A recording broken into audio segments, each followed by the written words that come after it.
Bonjour à tous et bienvenue sur ma chaîne. Cette semaine, donc, on va faire un update lecture où je vais vous présenter deux romans, un jeunesse et un graphique. Donc, on commence tout de suite avec un service presse que j'ai reçu en numérique via NetGalley qui s'appelle Bien cordialement votre employé complètement folle de vous de Caro Emmeline. Donc, il s'agit d'une comédie romantique un peu Enemy to Lovers. Donc on va suivre Aubrey qui va postuler dans une start-up qui est très réputée autour de l'événementiel, et elle a vu qu'il cherchait quelqu'un pour essayer de trouver une idée originale autour de la restauration. Donc elle est en pleine d'idées, elle va postuler. Et donc ce qu'il faut savoir, c'est que le chef, le président de cette start-up est un ancien camarade de son lycée, un mec dont on va dire toutes les filles étaient folles amoureuses. C'était le beau gosse du lycée. Et donc c'est vrai qu'elle aussi, à l'époque, elle en pensait pour lui. Mais elle était beaucoup plus jeune, donc voilà, il la voyait pas spécialement.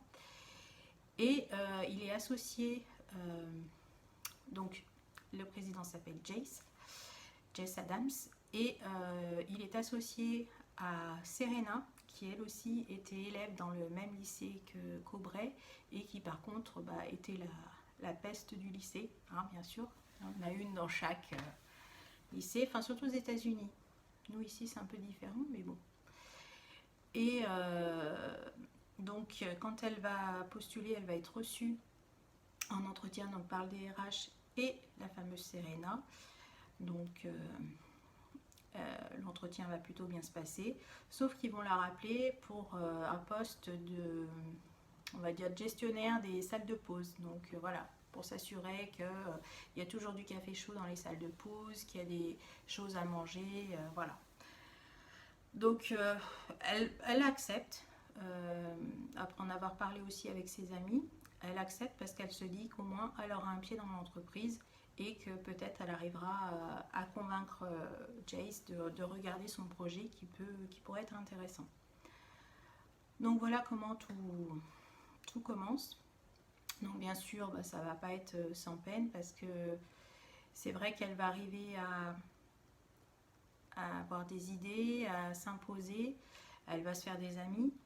Mais Serena est très jalouse et veille sur Jace. Donc quand elle voit qu'il commence à s'intéresser un peu à Aubrey, celle-ci va tout mettre en œuvre pour les séparer. Moi j'ai beaucoup aimé, honnêtement, j'ai passé un très bon moment de lecture. Par contre je l'ai trouvé un peu moins drôle, j'ai préféré celui que l'auteur a sorti là pour Noël l'année dernière, qui était Cher Père Noël, cette année je voudrais un mec, je crois, quelque chose comme ça, que j'avais trouvé très drôle. Et puis bon, ça se passait au moment des fêtes, donc il y avait toute la magie des fêtes de Noël et tout, c'est vrai que c'était super agréable.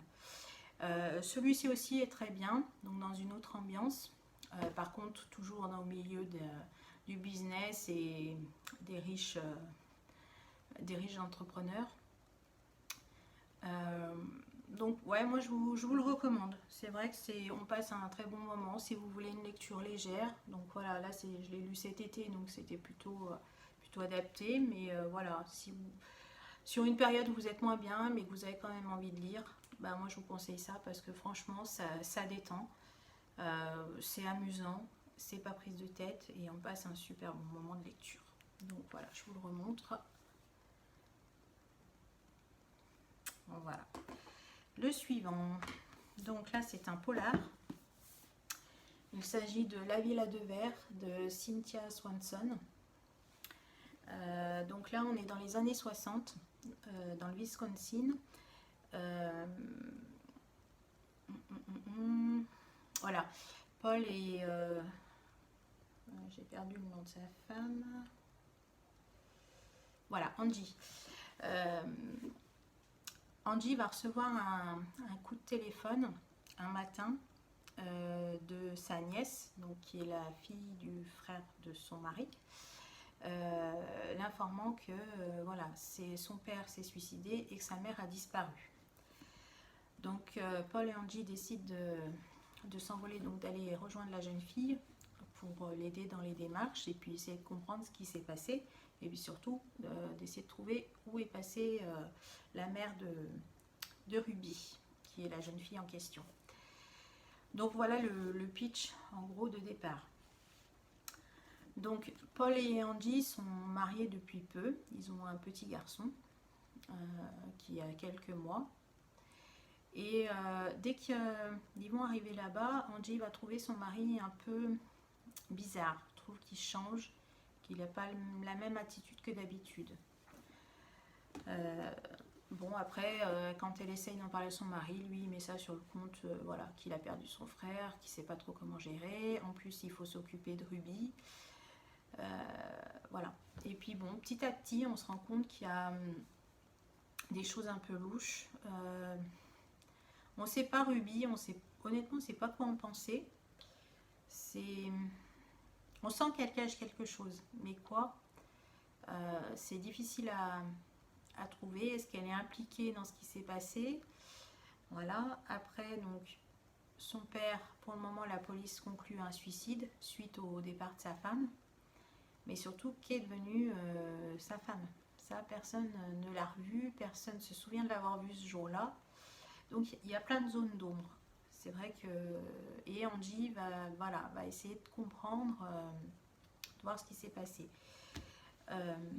C'est un roman à plusieurs voix, puisqu'on va suivre tour à tour Angie, Ruby et Silja, sa maman. Donc en fait, pour Angie et Silja, en fait, on va reprendre, elles vont nous expliquer chacune comment elles ont rencontré leur mari, ce qui s'est passé. Alors Angie, ça va être assez rapide puisque elle, c'est récent. Mais par contre, Silja, en fait, on va revenir en arrière jusqu'au moment où elle a rencontré son mari, ce qui s'est passé, comment leur couple a évolué. Donc on fait ça sur plusieurs décennies, j'ai envie de dire une quinzaine d'années à peu près, même un peu plus. Parce que au moment où elle a rencontré Henri, son mari, il était encore engagé en tant que soldat pour la Première Guerre mondiale. Non, la Seconde Guerre mondiale, pardon, puisqu'on est dans les années 60. Donc voilà, donc on va voir tout le déroulé et on sent bien que voilà, il y a des choses... petit à petit, on va arriver à comprendre la dynamique de la famille. J'avoue que moi, j'ai pas été super emballée par ce roman. J'ai plutôt été déçue parce que je m'attendais pas vraiment à ça. C'est plus un roman d'ambiance, mais à laquelle j'ai pas adhéré en fait. Ouais, moi j'en ressors plutôt déçue. Après, voilà, rien ne vous empêche de le lire pour faire votre avis. À savoir que j'avais lu le premier roman de l'auteur qui était Les rêves sont faits pour ça. Et là, celui-là, par contre, j'avais super accroché. Donc pareil, il me semble que ça se passe dans les années 60-70. Enfin, voilà, c'est pas à notre époque. Et donc c'était une femme qui, en fait, dès qu'elle s'endormait, elle se réveillait dans une autre famille. Elle jouait comme ça entre deux familles, donc elle vivait deux vies. Et on essayait de comprendre pourquoi. Et honnêtement, moi, j'avais beaucoup aimé. Alors, à savoir, par contre, que ça soit pour celui-ci ou pour le premier, la plume de l'auteur est très agréable à lire. Ça, voilà, ça remet pas en question, même si j'ai pas aimé, la plume de l'auteur n'en est pas la raison. Voilà, tout ce que j'avais à dire pour celui-ci, donc plutôt une déception. Tant pis, ça arrive. Ensuite, cet été, j'ai lu un jeunesse que j'ai acheté il n'y a pas très longtemps, mais qui me faisait très envie depuis un petit moment. Donc, il s'agit du tome 1 de Monstre Hôtel, Les chasseurs de trésors.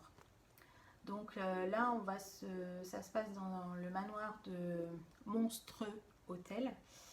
Les parents d'Olivia viennent de le racheter. Donc par contre, c'est un manoir qui est abandonné depuis très longtemps, qui avait été un hôtel.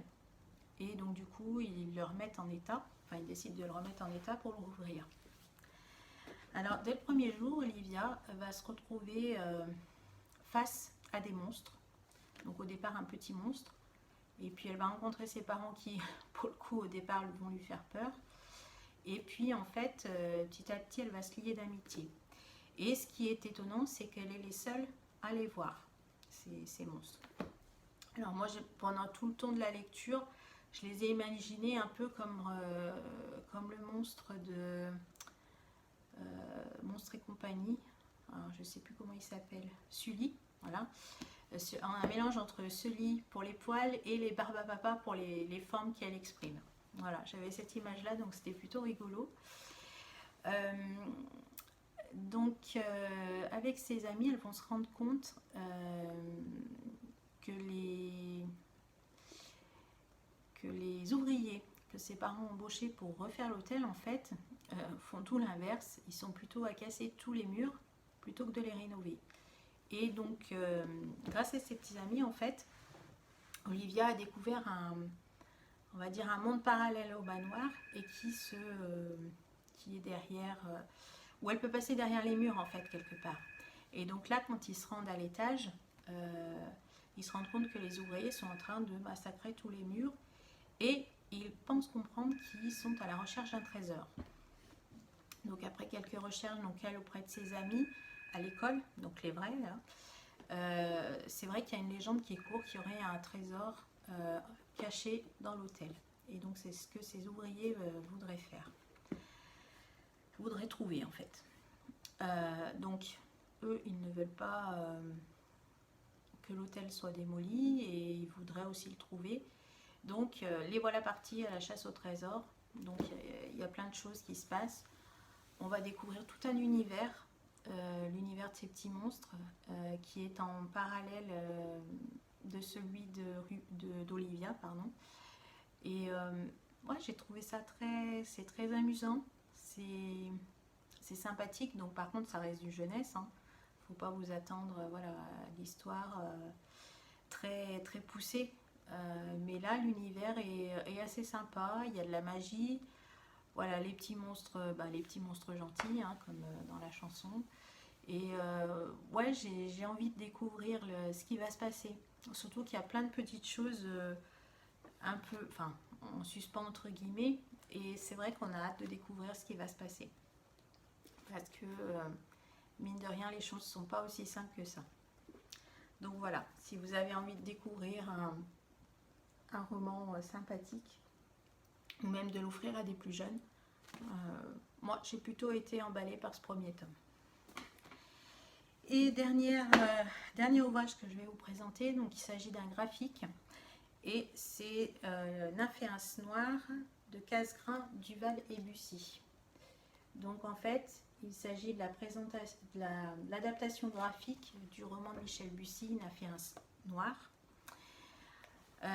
Donc un roman que j'ai lu, bien sûr, pour lequel, comme tout le monde, j'ai eu une sacrée claque à la fin. D'ailleurs, pour moi, c'est ce qui fait que le roman reste à retenir, en fait, qui nous marque, c'est cette fin. Parce qu'honnêtement, moi, au début, quand j'ai commencé, j'ai trouvé ça assez mou et j'étais pas sûre de continuer. Et franchement, en lisant les dernières pages, je me suis dit, ouais, j'avais bien fait de continuer parce que j'aurais raté quelque chose. Donc c'est vrai que là, du coup, pour moi, l'histoire, il n'y a pas de surprise. Et ce qui m'intéressait le plus, c'était de savoir comment ils avaient fait pour adapter justement cet effet, le résultat. Alors c'est vrai qu'au début, voilà, on suit les personnages et bon, quand on sait la finalité, on se dit ouais, mais enfin, au bout d'un moment, j'étais un peu perdue. Je me suis dit, mais est-ce que je me souviens bien de ce que, voilà, du dénouement final en fait du roman. Et oui, je confirme que oui. Et finalement, les auteurs ont réussi à adapter les choses. Et même en arrivant, voilà, à la fin du graphique, on reste quand même surpris, alors qu'on connaît la fin, quoi, quelque part. Mais l'effet de surprise est encore là. Les images sont assez sympas. Donc là, voilà, je vous fais voir des planches. Voilà, j'aime beaucoup le style graphique, les couleurs. Donc, suivant les personnages qu'on suit, les couleurs sont pas les mêmes. Voilà d'autres. Je vais pas vous les faire voir très près pour pas vous spoiler. Voilà. Mais finalement, c'était une bonne lecture. C'est vrai que je ne savais pas trop à quoi m'attendre. Et puis je vous dis, moi, c'était surtout voilà, voir comment ils avaient fait pour adapter l'effet de surprise qu'on a à la fin du roman. Donc, ouais, je suis plutôt contente de l'avoir lu. Et bien, c'est tout pour cette fois. Les 4 romans que j'avais à vous présenter. N'hésitez pas à me dire si vous en avez lu certains, ce que vous en avez pensé. Et puis à mettre le petit pouce bleu qui fait plaisir, à partager, à liker. Et puis je vous dis à très bientôt pour une prochaine vidéo. Bye bye.